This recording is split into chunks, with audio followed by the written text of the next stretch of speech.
Hi there everyone, a pleasant day. This is Marielle Bialfan. In this video, we will be discussing about science. When we hear the word science, I believe that we all have a preconceived notion, we have an idea.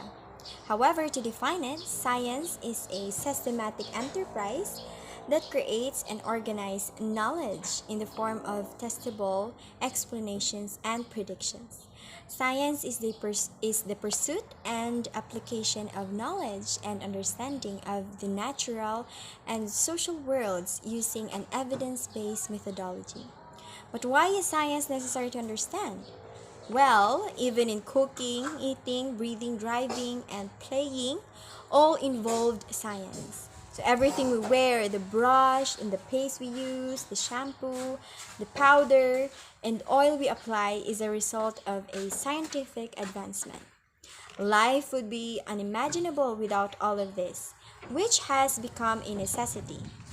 Science provides solutions to everyday problems and aids in the investigation of the universe's great mysteries. Science, in other words, is one of the most important sources of knowledge. Now, since we already understand clearly what science is, let us proceed to the three principles of science. First is addressing preconceptions, second is knowing what it meant to do science, and the third is metacognition. So let's first deal with addressing preconceptions. Have you ever heard the phrase experience is the best teacher? Well, most students' preconceptions are reasonable based on their daily experiences. However, what we learn from our experiences varies in the terms of generality and utility because everyday experiences frequently reinforce phenomena that scientists have demonstrated to be limited or false. As a result, we cannot trust the claimed statement, experience is the best teacher. Information also must be sufficient to support change in existing preconceptions about important scientific phenomena. Furthermore, in order for students to understand science, teachers must engage with their preconceived notions, must engage with their idea, because simply teaching students abstract scientific principles does not provide a bridge to changing their preconceptions. Now let's move on to the second principle, knowledge of what it means to do science. So we will be tackling here about the knowledge of what it means to do science. So what does it really mean to do science? Let us first learn how to understand knowing science. So knowing science entails understanding the definitions of scientific terms as well as important historical discoveries. And being good at science meant reproducing such data as accurately and completely as possible. And doing science entails conducting tests, drawing conclusions based on our findings, and communicating our findings, sharing it. Learning science as a process of inquiry has significant advantage.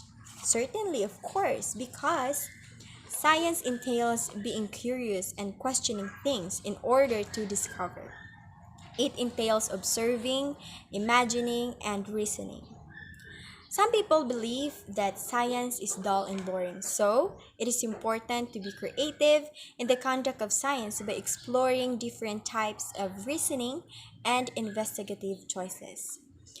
Now, the third principle is metacognition. So, what is metacognition? Metacognition is the process of reflecting on one's own thought and learning. Simply put, uh, to simply to simply put it, to simplify it, metacognition is the process of thinking about thinking. Why is it important in students' learning? Well, it is essential in all aspects of school and life because it requires self reflection on one's current situation, future goals, potential actions, and strategies and outcomes. Therefore, it is important in terms of science as well, since science is about questioning the obvious. In doing so, unexpected discoveries often come to light. So, how really is metacognition connected to science? Well, metacognition assists science students in developing and employing effective and efficient strategies for learning, comprehending, applying, and remembering complex and difficult concepts and skills. Good science teaching necessitates teaching with one's own metacognition as well as teaching for the development of one's students' metacognition. So, those are the three principles of science. And we should remember that teaching will almost certainly succeed if teachers understand the principles that underpin instruction and incorporate them into their own thinking and teaching. So I have here some questions that I will be answering.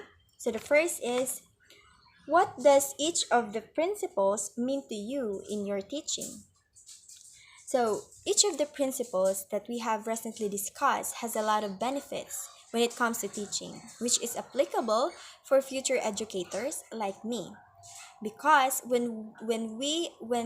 teacher combines effective teaching principles with some strategies, the students will be able to learn more effectively. These strategies will increase students' opportunities while also improving their performance, especially in science. Second question is, what are the things to be done in a classroom to embrace the three principles? To embrace the three principles that we have recently discussed, teachers must first understand the principles and then apply them in the classroom setting. It is also important to have fun while teaching and learning, as I believe this will allow students and teachers to apply the principles more easily. So we have here the last question. What barriers need to be overcome to enact the principles? So here are some obstacles that teachers must overcome in order to implement the principles. So, a lack of motivation is a major barrier to student learning, and without a desire to succeed, students frequently end up doing the bare minimum of work in the classroom. These barriers must be overcome, or the students' learning will suffer. Teachers must motivate and understand each student in order to gradually and imply the principles in the classroom, especially in teaching science. So I hope you have learned from this video. Thank you so much for listening.